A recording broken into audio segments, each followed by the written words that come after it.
우리 말씀 보겠습니다. 로마서 3장 21절, 22절 말씀입니다. 신약 243페이지 있습니다.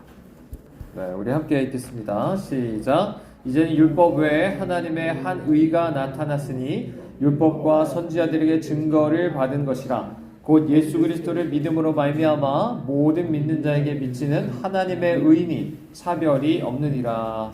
아멘. 네, 오늘은 오직 믿음 세 번째 칼빈과 이신칭이라는 제목으로 우리가 함께 나누고자 합니다. 그래서 벌써 우리 한 5주 만에 이제 만나는데요. 그러니까 함께 다시 한번 오직 믿음으로 말미암은 이제 의 우리 함께 또 살펴보도록 하겠습니다. 칼빈은 계속 그 전에 살펴봤었던 것처럼 전에 이제 초대교회에서도 그렇고 이제 루터도 마찬가지고 칭의를 상당히 좀 중시했습니다. 칭의가 정말 우리 신앙의 구심점이다. 그리고 이것이 없으면 정말 하나님과의 관계가 존재할 수 없다라고 얘기를 합니다. 그만큼 우리 신앙에 있어서 가장 기본적인 거, 그렇죠? 그것이 바로 칭의다라고 얘기를 할 수 있어요. 자, 그럼 왜 우리가 칭의가 중요한가? 또 이것을 우리 함께 살펴보고자 하는데요. 자, 하나님은 우리에게 온전한 순종을 요구하십니다. 그러니까 주님께서 이제 율법에 대해서 얘기하지 않습니까? 율법에 대해서 얘기할 때 그것을 완전히 다 지킬 때 그것을 요구하시는 거예요. 완전히 다 지켜라. 그렇죠? 우리 적어도 우리 10계명 알고 계시지만 613가지나 되는 계명이 있고 그 중에 도덕법만 따져도 상당히 사실상 몇백 개가 되는 그런 계명들이 있죠. 굳이 바리새인들이 만드는 것처럼 거기다가 덧붙여서 막 우리가 이런 법이 있다. 우리가 또 이렇게 지켜야 된다. 이런 것들을 하지 않아도 상당히 이미 우리에게 많은 것들이 있습니다. 심지어 예수님께서는 그것을 심지어 우리의 어떤 심령 안에다가 그것을 비추시죠. 단순히 외적으로 무슨 행함에 대한 것이 아니라 우리 마음에 대한 것을 더 그것을 적용하세요. 그러다 보면 온전한 그렇게 내 마음조차도 그렇게 주님 앞에 순종하는 것에 대해서 주 요구하실 때 내가 정말 그 앞에서 정말 주님 앞에 의롭다함 받을 수 있는가, 이 얘기를 하고 있는 거죠. 그렇기 때문에 나 자신은 의로울 수 없다라는 겁니다. 하나님의 그런 온전한 순종을 요구하기 때문에 거기에 내가 충족할 사람이 없다는 거예요. 그냥 주님께서 정말 오늘 읽은 말씀처럼 율법에 또 다른 하나님의 의, 그죠? 예수 그리스도를 믿는 믿음으로 말미암아 우리를 정말 믿는 자에게 미치는 하나님의 그 의, 그것만이 있어야만 우리가 하나님 앞에 설 수 있는 거야. 그렇지 않으면은 우리 스스로는 하나님 앞에서 결코 설 수가 없다. 왜요? 부분적인 순종밖에 우리는 안 되거든요. 어떨 때 내가 상당히 정말 온전한 순종을 한 것 같아 보일지라도 그것이 말 그대로 한순간이야. 늘 우리가 변치 않고 온전한 순종을 하기가 어려워요. 내가 지금 상당히 그래도 좀 신앙적으로 많이 경건해졌고 살아있다 해도 예전에 지은 죄는 어떻게 할 거야? 그리고 내가 때로는 넘어질 수 있잖아요. 그럼 또 죄를 지을 수 있단 말이죠. 그렇다면 이런 부분적인 순종밖에 할 수 없는 게 바로 난데, 근데 그거는 하나님이 요구하시는 거랑 다른 거예요. 뭐라고요? 주님은 완전한 순종이에요. 어떻게 해요? 내가 태어나면서 죽을 때까지. 근데 나는 그게 될 수가 없다고요. 그러니까 애초에 내가 지금 당장에 순종이 이만큼 많이 좋아졌다 한들 그것 자체가 하나님 앞에 서는 데 있어서 그다지 도움이 안 된다라고 우리 생각해야 됩니다. 우리의 행위로는 정말 충분하다고 내가 만약 생각한다면요, 그거는 이미 우리 자신에 대해서 모르는 거고 하나님이 요구하신 그 의의 기준에 대해서 모르는 거예요. 우리는 하나님의 의의 기준과 내 자신이 그 앞에 얼마나 무능한가, 내가 그 기준에 다다를 수 없는 그런 사람인가, 그것을 정말 성령이 비단해서 우리 자신에 대해서 모르기 때문에 그런 거예요. 만약에 정말 우리 죄로 말미암아 정말 올바르게 주님 성령께서 정말 우리에게 그것을 보여주신다면요, 우리는 계속적으로 찔릴 수밖에 없을 거예요. 정말 우리가 대부분은 양심이 죽어 있고요, 성령께서 비추심도 없죠. 그렇기 때문에 내가 대단히 의로운 줄 알아요. 하나님 앞에, 그래서 사람들 앞에서 내가 의롭다고, 내가 쟤보다 낫다고 얘기하고, 하나님 앞에서도 마찬가지예요. 하나님 앞에서도 내가 이 정도면 하나님 앞에 설 수 있지 라고 착각하고 살아가는 거예요. 하지만 우리는 오히려 정말 성령께서 우리에게 비춰주시면 야, 내가 하나님 원수구나. 원수라는 것을 알고서 오히려 그 앞에서 막 정말 이 양심이 괴로워서 떼굴떼굴 구를 수밖에 없는 게 우리네 모습이다라는 것들을 우리 생각을 해야 됩니다. 우리에게는 정말 죄가 만연해 있습니다. 단순히 행동만이 아니에요. 가끔 정말 우리가 교회 다니는 분들은 가끔 그런 생각을 하죠. 어려서부터 교회 다니는 사람들은 뭐 내가 무슨 대단한 죄를 저질렀다고, 내가 무슨 죄인이야 라고 할 수가 있지만 단순히 행위만이 아니라고 했잖아요. 아까 우리 마음 깊숙한 곳에 이미 죄가 딱 달라붙어 있어서 내가 생각하는 것부터가 이미 다 죄예요. 내가 무슨 대단한 뭔가 우리가 생각하듯이 무슨 죄스러운 걸 짓지 않는다 해도 이미 나라는 것 자체가 이미 죄하고 짝해 있고요. 내가 무슨 생각을 하든 말을 하든 모든 것이 이미 죄예요.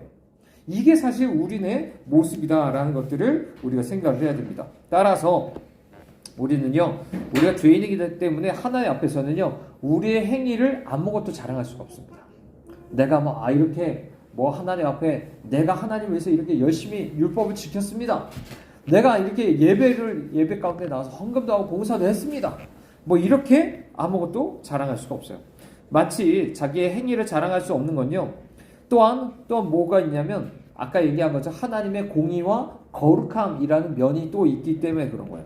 한번 생각해 보십시오. 정말 주님이 아까 얘기한 것처럼 온전한 순종을 요구하면서 거기서 하나라도 어긋난다면, 그것이 1초라도 정말 또 그것이 어긋난다면, 그것을 우리를 하나님 앞에서 우리를 딱 세워놓고서 우리의 행실에 대해 하나 정말 CCTV보다 더 세밀하게 우리의 모든 생각부터 마음과 모든 말과 행동에 대해서 주님이 하나하나 살피시면서 너 이건 죄지었기 때문에 이것 때문에 너는 사망, 죽음 이런 형벌을 내린다면 우리 그 앞에 아무도 설 수가 없다는 것을 우리 생각해야 되죠.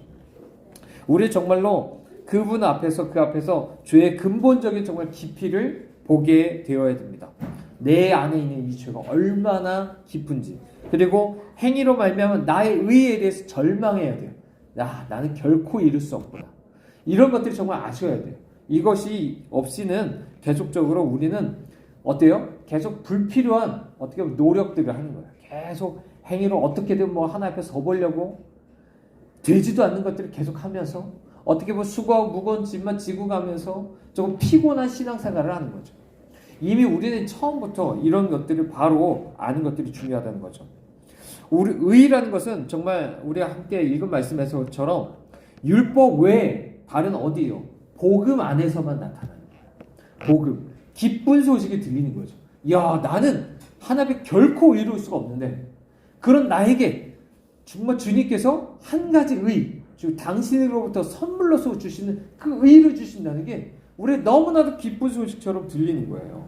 그래서 이런 얘기가 있습니다. 우리 자식 철저히 불신하게 되기 전에는 결코 예수님을 충분히 믿을 수 없다. 이런 말이 있어요. 그러니까 내 자신에 대해서 그동안 믿을 수밖에 없었던 내 자신의 의에 대한 것들이죠. 내가 이만큼 행했는데.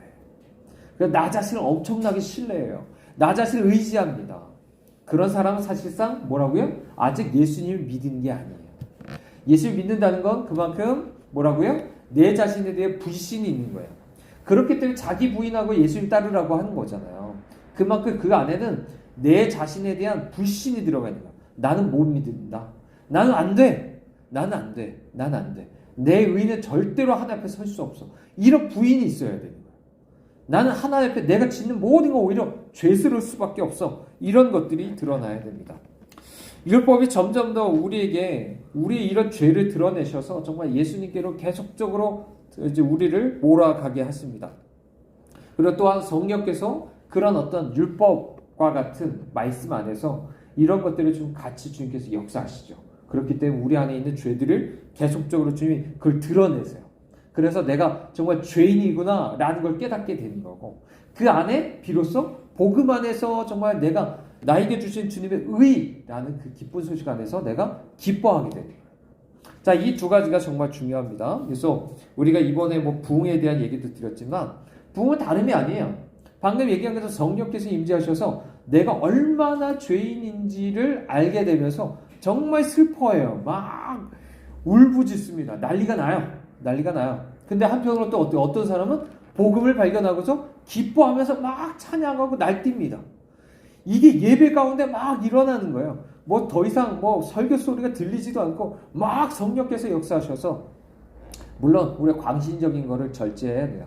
광신적인 부분은 좀 절제해야 되지만, 그런 뭐 표적 같은 것들도 늘 나타내요. 성령이 강하게 임재하면, 뭐 흔히 여러분 입신 얘기 들으셨죠? 막 쓰러져 갖고 막 하는 거. 이런 것도 참 조심해야 돼요. 오히려 귀신이 틈탈 수 있기 때문에 막 그 뭐 머리 들미고서 나도 입신하겠다 막 이런 거 할 필요 없는데, 사실 진짜 중요한 건 이런 거죠. 지금 성령께서 임재하시면 말 그대로 지금 얘기하는 건 핵심은 이거예요. 뭐라고요? 내가 죄인인 걸 깨닫는 거. 그리고 그것 때문에 내가 주님의 복을 발견했을 때 그걸 기뻐하는 거.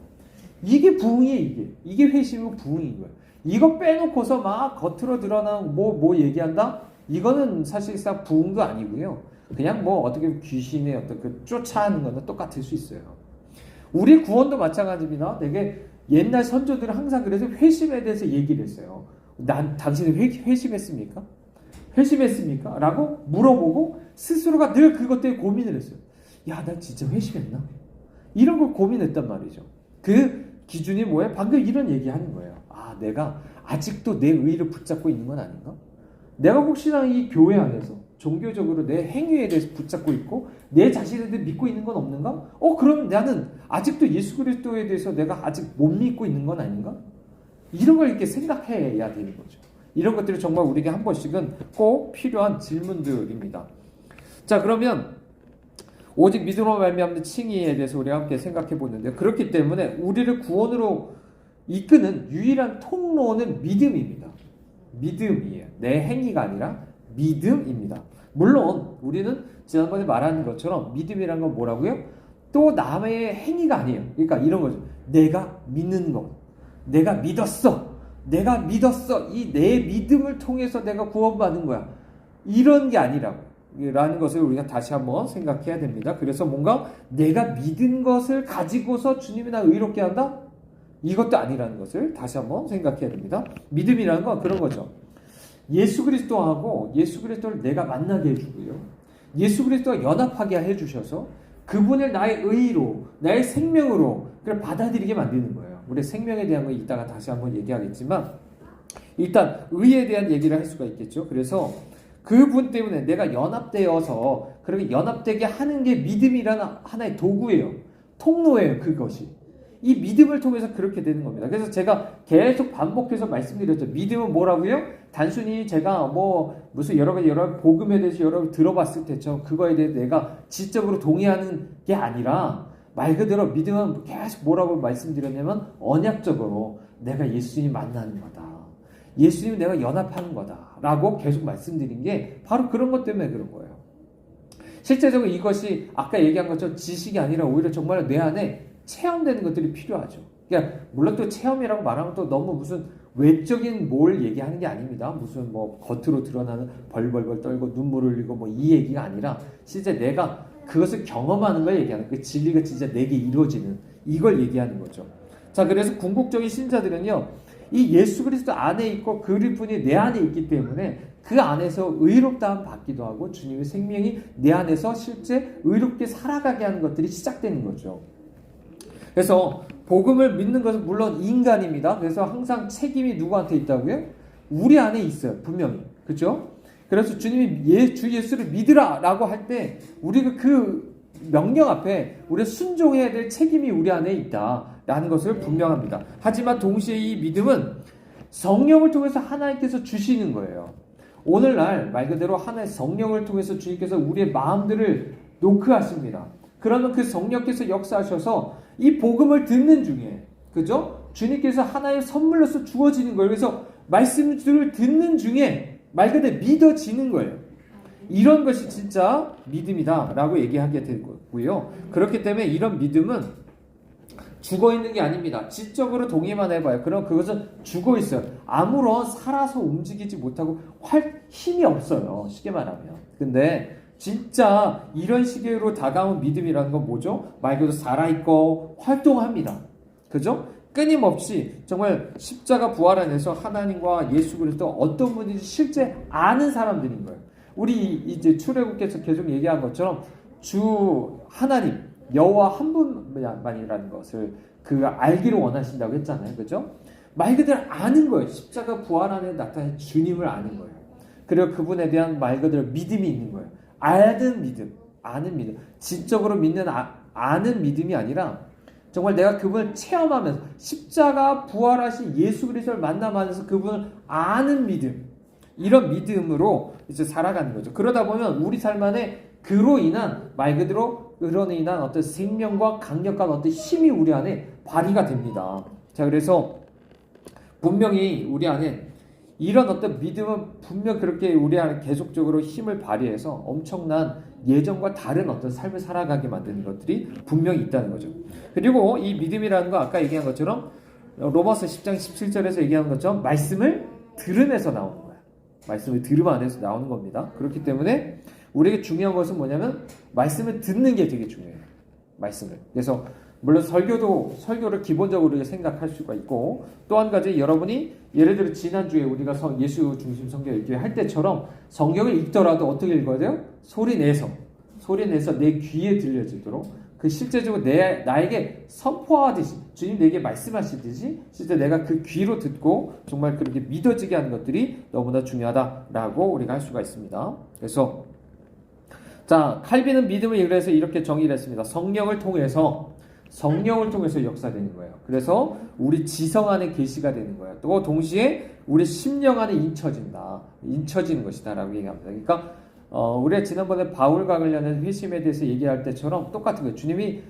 주님께서 성령께서 딱 역사하시면요, 우리 생각 안에 주님께서 먼저 깨닫게 하세요. 그죠? 그리고 나서 우리 누가복음 24장 마지막에도 그렇잖아요. 주님을 보게 할 뿐 아니라 제자들이 이 마음이 가슴이 뜨겁게 해주잖아요. 그죠? 그런 것들이 있는 거예요. 단순히 이 머리 지적으로 동의하는 수준이 아니라 깨닫는 거예요. 영적으로 내가 알지 못했던 것들을 깨닫는 거예요. 뭔가 마음에 대한 것이라고 해야 될까요? 그러니까 머리보다는 마음에 대한 거예요. 이 마음 안에서 깨달아지는 거예요. 그리고 그 마음이 바뀐다라고 말할 수가 있겠죠. 그래서 뜨거워지면서 이런 것들이 있는데, 그렇게 안에서 예수님 안에서 약속하신 어떤 복음의 약속들이 있잖아요. 자, 그런 것을 토대로 해서 하나님이 얼마나 사랑하시고 주님 전능하시고 이런 것들을 아는 것, 그게 믿음이다 라고 얘기를 해요. 그러니까 믿음은 아까 얘기 드린 것처럼 아는 것과 연결이 되는 거다. 정말 주님을 아는 것과 경험적으로 아는 것과 연결이 된다라고 말할 수가 있습니다. 자, 그러면 우리가 흔히 많이 들어봤을 법한 어떤 확신에 대한 얘기를 조금 해볼게요. 자, 신자는 그리스도를 믿는 믿음으로 말미암아 의롭다함을 얻었다는 확신을 가질 수 있습니다. 근데 여기서 중요한 건 뭐냐면, 자, 내가 의롭다함 받는 것은 내 믿음 때문이에요? 예수님 때문이에요? 내 믿음이라고 생각하면 아까처럼 또 이게 내 행위로 들어가는 거예요. 이해되세요? 그러면 내가 오늘 믿었다가 내일 안 믿으면요, 그럼 그 사람은 내 행위처럼 또 생각하니까 그 사람은 또 의롭다함 받지 못하겠죠. 그러니까 진짜 중요한 건 그리스도에게 이 모든 것이 달려있는 것이라는 것을 우리가 생각을 해야 됩니다. 그래서 물론 우리는 신자들도 사실 때로 의심이 들 때가 있습니다. 그래서 하지만 중요한 건 뭐냐면 이 믿음을 끝까지 지키는 게 중요한 거예요. 끝까지 지킬 수 있는 거. 그러니까 때로 기복도 있습니다. 실제 믿었다가 안 믿을 수 있는 거예요. 이런 것들이 전혀 없다는 게 아닙니다. 오히려 우리가 정말로 더 조심해야 되는 건 뭐냐면, 진짜 내가 스스로 기만하는 거 있잖아요. 한 번도 이런 고민도 안 해봤어요. 내가 진짜 믿는 거 맞는지, 진짜 구원을 받았는지, 이런 것도 고민도 안 들었고 갈등도 없는데 그냥 덥석 난 지적으로 동의하고 나서 나는 그래도 내가 받은 구원은 영원해 라고 해서 스스로가 계속적으로 자기 자신을 쇠뇌시키는 것이라면 진짜 위험한 거죠. 정말로 중요한 거는 때로는 이런 기복이 있을지라도 주님이 정말 우리를 예정하신 속 안에서 우리가 마침내 정말 믿음으로 나타나게 되는 것. 그렇다면 정말 그것이 정말 주님께서 우리에게 주시는 것이다 라고 말할 수가 있겠죠. 그래서 부분적으로 우리가요, 예를 들어 이런 거죠. 우리가 때가 살다 보면 우리가 죄를 져요. 그렇죠? 왜요? 아까 얘기한 것처럼 의라는 것은 하나님 앞에서 내가 이미 의롭다는 것, 법정적으로 법정에서 넌 의로워라고 선포하는 것이기 때문에 그것이 있고 또 동시에 생명이 있어요. 근데 내 안에 있는 생명이라는 건 어때요? 이미 이거 자라가야 되는 문제라고 했죠. 이미 하나님의 생명이라는 것 자체는 온전하지만 마치 사람도 아기부터 이제 어른까지 자라가야 되는 것처럼 이 생명이라는 것도 온전한 주님의 새 생명이지만 그럼에도 불구하고 우리 안에 어떤 게 있어요? 아직 미성숙하면 이것이 별로 이게 우리가 삶에서 스스로 내가 어떤 말과 행동에서 바뀐 모습, 그래서 사람들이 실제 보는 모습이 별로 안 달라 보이는 것들이 있을 수 있는 거예요. 그렇죠? 그래서 실제 우리 안에 그렇게 되다 보면 어떻게 돼요? 여전히 이 생명이 있긴 있지만 뭔가 약하고 그 예전처럼 행하는 게 강해졌죠. 그러면 그 앞에 뭐가 생기냐면 죄가 이제 짓기 마련인 거죠. 전처럼 어떻게 보면 별 차이가 없어 보일 수도 있는 거예요. 이것들을 잘 구분을 하셔야 되는 거죠. 그죠?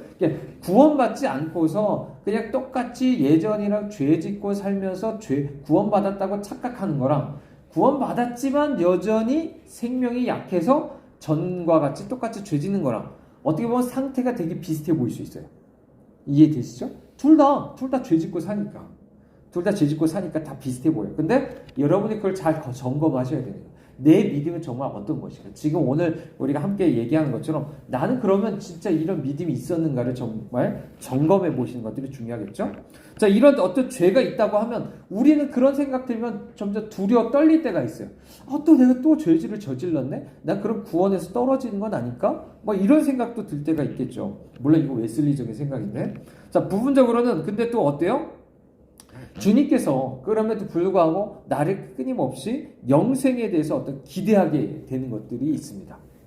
주님께서 결국에 나를 정말 내가 예정된 자라면 주님께서 끝까지 나를 인도하실 것이고 영생으로 인도하실 것이고 내가 그것을 기대하는 거죠. 약속하신 것들을 내가 그것을 마침내 받게 될 것이다. 이런 걸 받을 수도 있겠죠.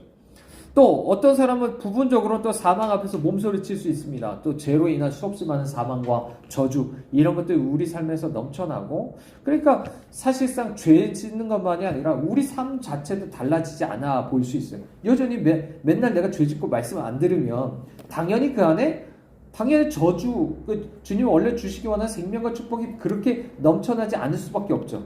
그냥 여전히 예전이랑 똑같이 저주와 죽음이 더 여전히 있는 것처럼 보일 수밖에 없습니다. 자, 하지만 또 동시에 또 어떻게 해야 되죠? 그럼에도 불구하고 부분적으로 또 주님 주시는 어떤 이런 축복들, 이미 우리 안에서 시작하신 일들 이런 것들을 또 바라볼 수도 있는 것들이 여전히 있다라고 볼 수가 있는 거죠. 그렇기 때문에 이런 기복은 이런 거예요. 우리의 믿음이 우리 또 생명이 아직도 불완전하기 때문에 계속적으로 우리가 자라가야 되기 때문에 그런 것들이 있는 거예요. 그러니까 이거는 우리가 아브라함을 봐도 마찬가지입니다. 아브라함도 75세 부름 받았지만 사실상 이삭을 21장에서 이삭을 드릴 때에 되어야 비로소 그 믿음이 하나님 앞에서 어떻게 보면 합격점을 받는 거예요. 온전한 믿음이 되는 거죠. 그 전에 우리가 알다시피 아브라함도 많은 실수 저지릅니다. 그죠? 이집트로 내려갔다 오기도 하고, 또, 그죠? 또, 누구죠?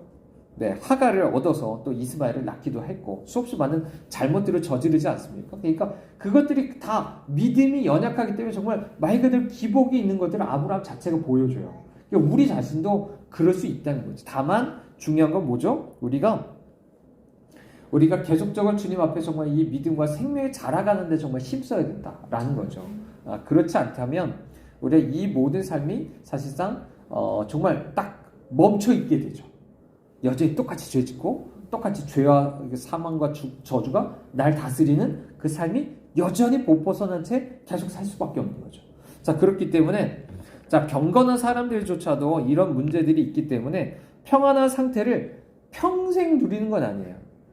때론 그 분들도 말 그대로 육신적으로 어느덧 행할 때가 종종 있어요. 뭐 완벽하게 예수 그리스도가 아닌 이상, 예수님이 아닌 이상 어느 순간 물론 아무리 생명이 성장한다 해도 여전히 죄가 없는 게 아니거든요. 우리 안에 없는 게 아니에요. 완전히 그게 제거된 게 아니에요. 여전히 있어요. 그러니까 언제든지 내가 이 자칫 잘못하면 말 그대로 이걸 저지를 수 있는 거예요. 죄를. 그럼 때로 우리 안에 그럼 똑같이 그때는 어떻게 해요? 또 평안한 상태를 못 누릴 수도 있는 거죠. 이런 어떤 우리의 모습들을 생각을 해야 됩니다. 하지만 우리가 기억해야 될 건 이런 어떤 강한 공격이 있어서 우리를 계속 흔들어댄다 할지라도 결국 다시 일어나서 내가 서야 할 자리에 어떤 견고히 서 있는 것. 그래서 마침내 딱 견디어 서서 이제 믿음의 승리를 얻는 것들. 이런 것들이 바로 우리에게 좀 확신을 주는 것이다 라고 말할 수가 있습니다. 그렇기 때문에 우리는 여전히 나 자신을 바라보면 쉽게 말하면 의심이 들 수밖에 없어요. 그렇죠? 하지만 주님에 대한 주님이 우리를 끊임없이 그래도 견인이라고 말하죠. 보통 나를 계속적으로 믿게 하시고 계속 나를 지켜주실 것을 믿기 때문에 그 안에서는 우리가 확신을 가질 수 있어요. 물론 그것이 그렇다고 내가 내 믿음이 없는 것을 그냥 내버려도 된다는 얘기가 아니라 아까 얘기한 것처럼 우리의 믿음과 생명도 계속 자라가야 되는 거죠. 이런 것들이 필요하다라고 할 수 있어요. 자, 그러면 전가에 의한 칭의라는 주제를 우리 함께 살펴보고자 하는데요. 자, 하나님 앞에서 의로운 것으로 인정된 자들은요. 하나님 그래서 우리한테 그런 사람들한테는 우리의 죄를 우리한테 더 이상 돌리지 않으십니다. 우리가 죄를 지어도 그게 우리 게 아니에요. 그 책임을 묻지도 않으십니다. 이해되세요? 왜요? 이미 우리는 죄사함 받은 존재, 의로운 존재이기 때문에 그런 거예요. 따라서 칭의라는 건 뭐죠? 단순히 내가 진짜 의롭게 되는 게 아니에요. 아까 그건 이제 생명과 관련된 문제고 그건 앞으로 될 문제겠죠. 점점 더. 그죠? 이해되시죠? 자, 근데 이 칭의라는 건 오히려 의롭다 여김을 받는 거예요. 그래, 의롭지 않은 사람에게 의롭다고 선언하시는 거죠. 이해되시죠? 그래서 칭의를 통해서 우리의 정말 그렇게 함으로 말미암아 죄사함을 받는 거죠. 죄의 용서를 받는 거죠. 내가 너의 죄를 용서한다. 그리고 나서 하나님 앞에 또한 새로운 신분을 얻게 되죠. 정말 하나님의 자녀라는 이런 어떤 신분을 얻게 되는 것들이 이 안에 있습니다. 그래서 이 칭의란 건 내가 아까 말씀드린 것처럼 내적으로 완전히 다 내가 새로워졌다. 이래서 칭의가 되는 게 아니에요. 이해되죠? 그러니까 내가 완전히 거룩하고 말씀에 다 순종해서 내가 너 의롭다고 인정해줄게. 이게 아니라고요. 그것과는 별개다라는 것들을 우리는 생각해야 됩니다.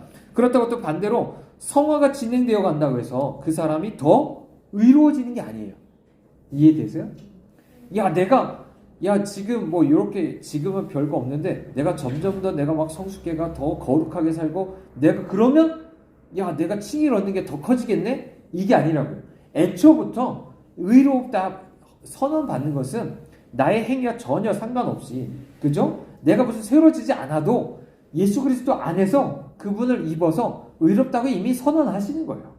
그것을 우리는 분명히 생각하셔야 됩니다. 그렇기 때문에 우리의 믿음은 사실 아까 얘기한 것처럼 구원받은 다음에도 여전히 불완전합니다.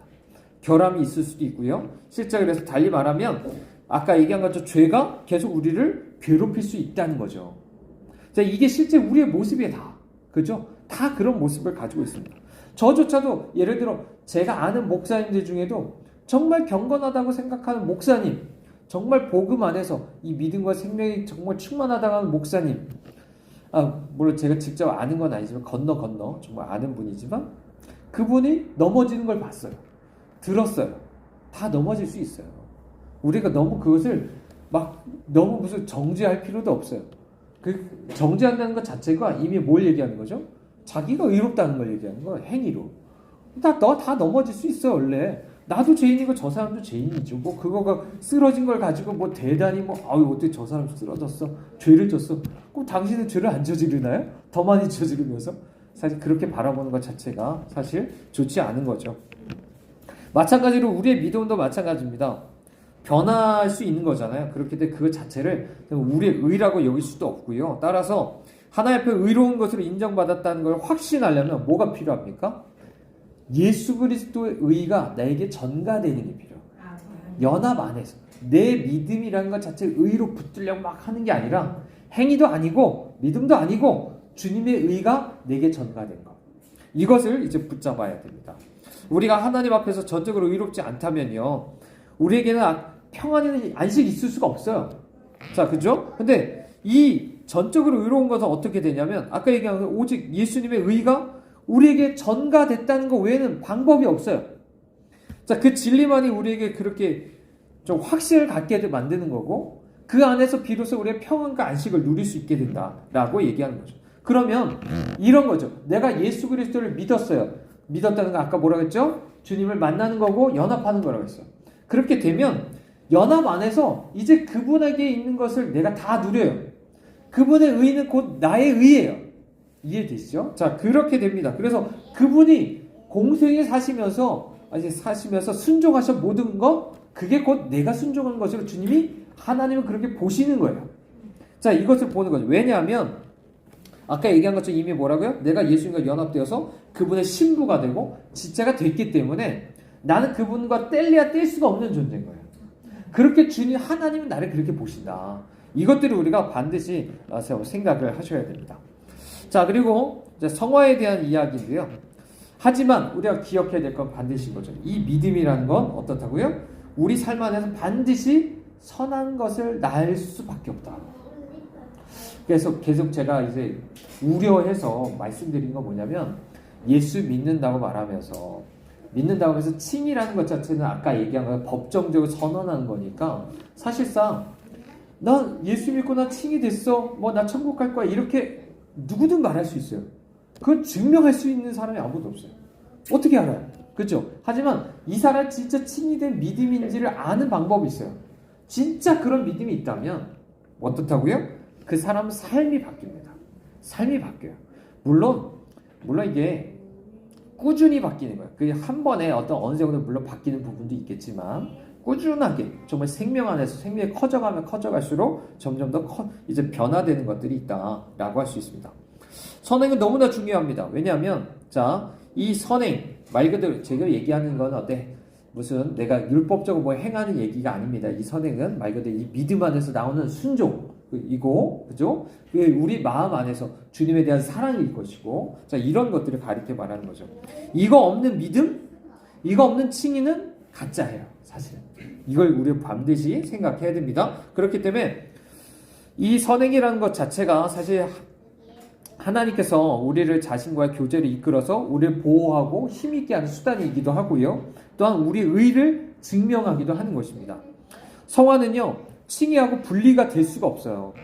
그리스도에게 속한 모든 사람은 반드시 변화를 겪기 마련입니다. 생각해보세요. 우리 여러분 수련회 가서 은혜를 받았다고 생각해보세요. 그러면 은혜 받았다고 하는 게 물론 며칠 못 가고 또 돌아가는 것들이 있을 수 있겠지만 은혜를 받았다고 하면 그 사람 자체가 바뀌어야 되는 거예요. 자체가 바뀌는 거죠. 물론 신자와 예수님과 연합 안에서는 물론 이 칭의만이 아니라 그렇게 되면 뭐가 되는 거예요? 중생, 그러니까 우리가 생명을 얻는 거고 이제 성화가 시작되는 거예요. 말 그대로 주님과 같이 그렇게 내가 우리 안에 새롭게 변화된 사랑의 마음 그리고 그에 따른 순종 이런 것들이 그 안에 있기 마련인 겁니다. 그래서 성화의 궁극적인 원천도 결국에는 어떠죠? 방금 얘기한 거죠. 믿음으로 말미암아 예수님께서 연합하는 거 외에 없어요. 성령께서 또 그렇게 믿게 하시는 것이고요. 그러니까 처음부터 믿음에서 믿음입니다. 성화도 어떻고요? 이것도 믿음에 대한 얘기예요. 나의 행위에 대한 것이 아니다. 하지만 칭의가 뭐냐면 칭의가 바로 이런 성화의 토대가 돼요. 그래서 아까 얘기한 것처럼 이게 너무나 중요하다. 그리고 하나님 반드시 이 둘을 동시에 수여하기 때문에 내가 칭의로 나는 의롭다는 칭함 받기만 했지 난 이제 중생하지 않았어 라고 말하는 건 있을 수가 없다는 거야. 그렇기 때문에 우리 안에서도 분리되지 않은 상태로 간직하는 겁니다. 칭의도 있고 중생도 있어야 됩니다. 그죠? 그러니까 그렇기 때문에 그 안에서 당연히 우리는 변화된 삶에 대한 그것이 있어야 된다. 그러니까 사람이 알 수 있는 건 다 방법은 그거밖에 없어요. 야, 저 사람 뭔가 바뀌었어. 이미 아까 얘기한 것처럼 부흥이나 회심을 경험하면요. 생각해보세요. 정말 내가 죄인이라는 걸 깨달았어요. 그리고 내가 정말 복음 안에서 내가 주님의 의의가 된다는 걸 알았습니다. 자, 그 사람은 안 변하겠습니까? 안 변할 수가 없어요. 정말 그 사람 보면 그 사람만이 아니라 주변 사람이 다 바뀝니다. 다 바뀌어요. 아까 이렇게 되기만 하면 기본적으로 어때요? 기본적으로 하나님 더 알고 싶고 하나님 더 가까이 하고 싶어 하잖아요. 세상적인 거 멀리하고 뭐 그럴 거 아닙니까? 더 육신적으로 행하지 않고 오직 주님만 붙들려고 하고 이런 것만 해도 기본적으로 바뀌죠. 기본적으로 이런 어떤 모습들이 있잖아요. 영적인 것과 관련된 태도만 해도 다 달라져요. 그 사람이 대단히 완벽하다는 건 아니죠. 완벽한 성도나 교회는 이 세상에 애초에 존재하지 않아요. 그죠? 우리 그걸 아셔야 돼요. 다만 뭐예요? 지금 얘기한 것처럼 그 그 마음이 이미 변화된 거죠. 태도가 달라졌어요. 그죠? 달라지고 그 모든 것이 추구하는 것이 달라지고 이런 것들을 우리가 분명히 발견할 수 있다라고 얘기를 하는 거죠. 자, 오늘 마지막으로 그러면 가톨릭에 대한 얘기를 해보겠습니다. 자, 가톨릭은 이 칭의 오직 믿음으로 의롭다함 받는다는 것에 대해서 어떻게 생각할까요? 자, 이게 사실 메게스부르크 회의라는 곳에서 사실은 원래 이제 가톨릭과 개신교 사이에 이런 이신칭의 같은 교리에 대해서 서로가 좀 타협을 하려고 한 적이 있습니다. 그래서 어느 정도 합의한 내용이 나왔어요. 근데 칼빈이 어느 정도 동의를 했지만 좀 시간이 흐르면서 그것에 대해 별로 관심을 이제 안 갖고, 루터 같은 경우는 되게 그것에 대해서 부정적으로 얘기를 했습니다. 그래서 본래 정말 자기가 성경 안에서 가르친다고 생각하는 그 칭의에 대해서 뭔가 이거는 너무 전복시키려고 한다 이렇게 생각하기 때문에 그걸 부정하게 됐는데, 이후에 트렌트 공의회라는 곳에서는 완전히 가톨릭만의 칭의관을 내놓습니다. 칭의관을 내놔요. 여러분 이게 잘못됐다는 걸 생각하셔야 돼요. 여러분 이런 생각하시면 안 된다는 겁니다. 그래서 그걸 오직 반박을 하죠. 오직 믿음이라는 걸 반박을 해요. 오직자를 빼는 거예요. 오직자를 빼요. 그래서 어떻게 하냐면 야고보서 2장 말씀에 대해서 보통 그래서 가장 헷갈려하는 게 이런 부분인데, 믿음이 선행이랑 나의 행위랑 협력을 해서 우리가 칭의를 크게 하는 거다. 이해되세요? 그러니까 우리가 믿는 건 뭐죠? 오직 믿음이다. 오직 믿음이고 이 믿음 안에 선행이 따른다고 얘기했는데, 가톨릭은 그게 아니라 믿음 플러스 이제 우리의 행위가 함께 협력을 해야 된다. 항상 가톨릭은 오직자를 빼요. 이해되시죠? 오직 말씀이 아니라 말씀도 좋지만 전통도 있어야지. 이렇게 가요. 자, 그리고 여기서도 마찬가지죠. 어떻게 믿음도 좋지만 우리의 선행도 있어야지, 행위도 있어야지 라고 얘기를 하고 있는 거죠. 자, 그렇게 해서 쉽게 말하면 이런 거죠. 그래서 칭의가 오직 믿음으로 오지 않는다 라는 것을 계속 얘기하는 겁니다. 그런 식으로 얘기하면 무슨 의미냐면 그럼 칭의가 말 그대로 내 행위에 따라 점점 더 이 현세의 삶에서 커질 수도 있고 작아질 수도 있는 거예요. 내가 별로 쉽게 말하면 뭐 예배하거나 헌신하거나 봉사하거나 이런 게 점점 더 커졌어요. 누구한테 무슨 완전 구제도 많이 하고 그러면 칭의가 커졌습니다. 그걸 좋아할 수 있겠지. 근데 그걸 안 해요. 그럼 반대로 스스로도 그렇고 다른 사람도 저 사람 의로운 게 좀 작아졌어. 이렇게 생각을 하게 된 거죠. 자, 근데 선행은 그래서 칭의에서 역할을 한다라고 이렇게 생각을 하는 겁니다. 그리고 그런 행함에 따라 칭의가 커질 수도 있고 작아질 수 있다라고 얘기하는 거죠. 그렇기 때문에 오직 믿음으로 말미암아 이제 의롭다함 받는다고 말하는 건 그거는 쉽게 말하면 속는 거다. 이렇게까지 얘기를 하게 됩니다.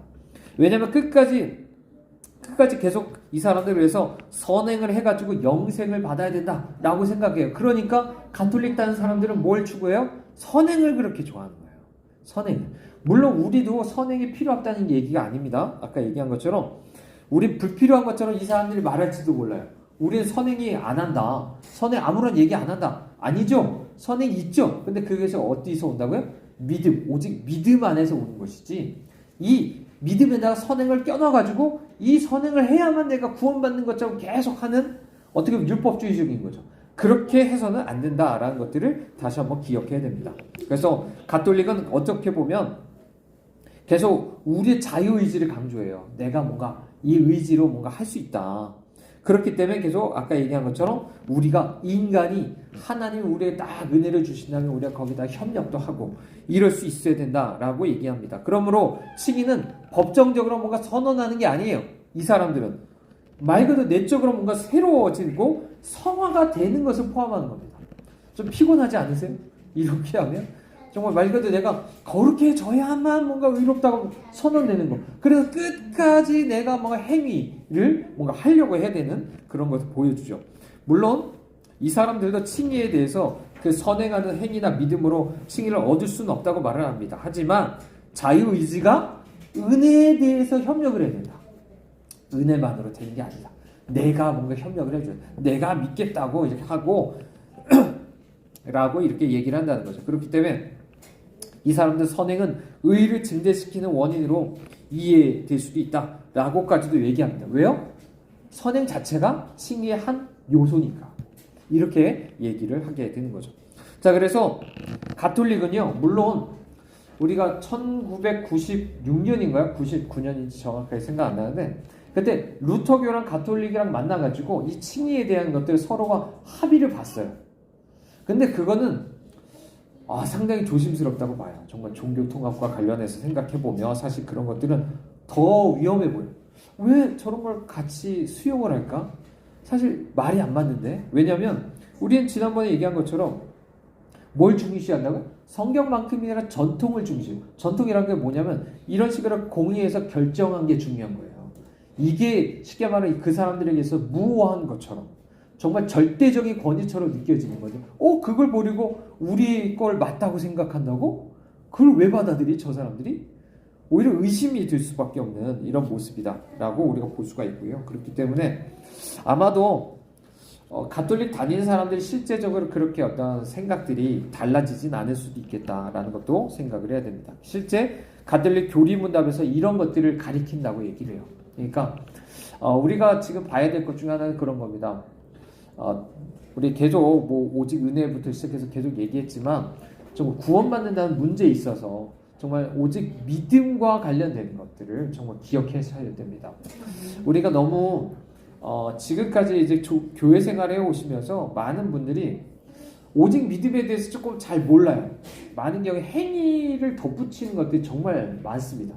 정말 그 앞에서 말 그대로 어떻게 보면 완벽주의적인 것으로 내 자신에 대해 정말 기준을 갖다 대면서 너 이거 안 행했어.